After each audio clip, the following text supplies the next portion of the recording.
Dans cette vidéo, on va voir comment ajouter des éléments dans notre base de données à partir du module Visio. Donc ici, on a déjà la page qu'on a utilisée pour faire la mise à jour, mais là, je vais ajouter un bouton et ce bouton-là, je vais l'appeler Ajouter. Donc je pourrais l'agrandir un petit peu et le mettre dans le bas. Ensuite, je vais faire un double clic sur le bouton. Donc ensuite, dans les actions, au lieu de choisir la navigation, je vais aller dans le Script Editor. J'ai simplement collé du code. Donc en gros, ce code-là, qu'est-ce qu'il fait? C'est que je vais aller chercher chacun des éléments ou des valeurs qui se trouvent dans les champs qui sont ici et je vais les mettre dans des variables. Donc le nom, je vais aller chercher ce qu'il y a ici. Donc si vous voulez aller chercher ça, je vais faire un espace là pour que je me retrouve un petit peu. On vient dans le menu ici et là, je vais aller chercher le bon champ. Donc ici, c'est le nom et je vais aller chercher le texte et puis je vais faire OK. Donc on voit que c'est exactement ça. Et après ça, on pourrait faire la même chose là, pour chacun des éléments. Là, commencer à avoir l'habitude un petit peu de le faire. Pour la température, le flow et le ratio, on a besoin des float values. Et pour le client et le nom, on a besoin du texte. Ensuite, une fois que c'est fait, je vais devoir écrire la commande system.db.runNamedQuery insert recette. Donc, on va aller la voir après, mais c'est une name query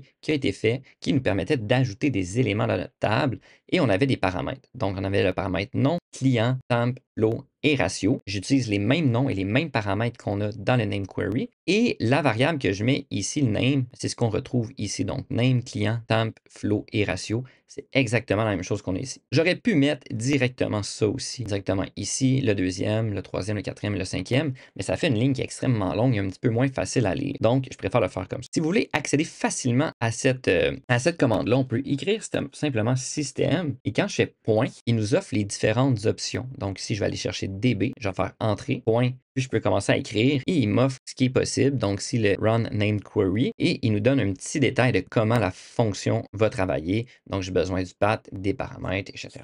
Donc là, moi, je vais pouvoir supprimer ça parce qu'elle est déjà là. Je vais faire apply et puis OK. Ici, on va voir un petit peu le name query. Ça, on l'avait fait un petit peu dans le passé. Je vais aller chercher insert recette et on se rappelle, on va insert into recette selon les différents champs qui sont ici et on va mettre les différentes valeurs qui sont les paramètres qui sont ici, nom, PEMP, flow, ratio et client, qui sont les mêmes que j'ai mis dans la fonction un petit peu plus loin. Donc, si je reviens sur ma page, je vais faire auto refresh et je vais mettre en mode run. Donc, je vais faire play. Et ici, je vais juste faire une démo. Donc, je vais mettre démo 1, 2, 3, 1, 2, 3, 1, 2, 3. Et puis ici, je vais mettre un client qui va être démo aussi et je vais faire ajouter. Et on voit qu'on l'a ajouté ici. Et là, on voit qu'il a pris le ID 11 parce qu'il va toujours continuer où il est rendu. Ça veut dire que moi, j'ai ajouté un 7, un 8, un 9, un 10 que j'ai supprimé, donc qui était rendu au 11. Ici, je n'ajoute un autre, ça va être le 12. Ici, je supprime le 12 et que j'en ajoute un autre, il va être rendu au 13. Donc, avec ça, vous allez être en mesure d'ajouter des éléments dans votre table. C'est sûr qu'ici, le ID, nous, on ne le prend pas en compte. Il l'ajoute automatiquement. Fait que même si je mets l'ID, mettons 3 ici, mais peu importe, dès que je vais changer les champs ici, que je fais ajouter, il s'ajoute et il va incrémenter à 13 automatiquement sans prendre en compte le ID qu'il y a là. Donc, quand je vous disais que les name query étaient super utiles, surtout avec les paramètres. Donc, si je retourne dans Insert, et là, on voit que les paramètres ou la name query qui est ici, on peut la réutiliser là, avec tous les paramètres qui sont là. Donc, c'est quelque chose de très pratique.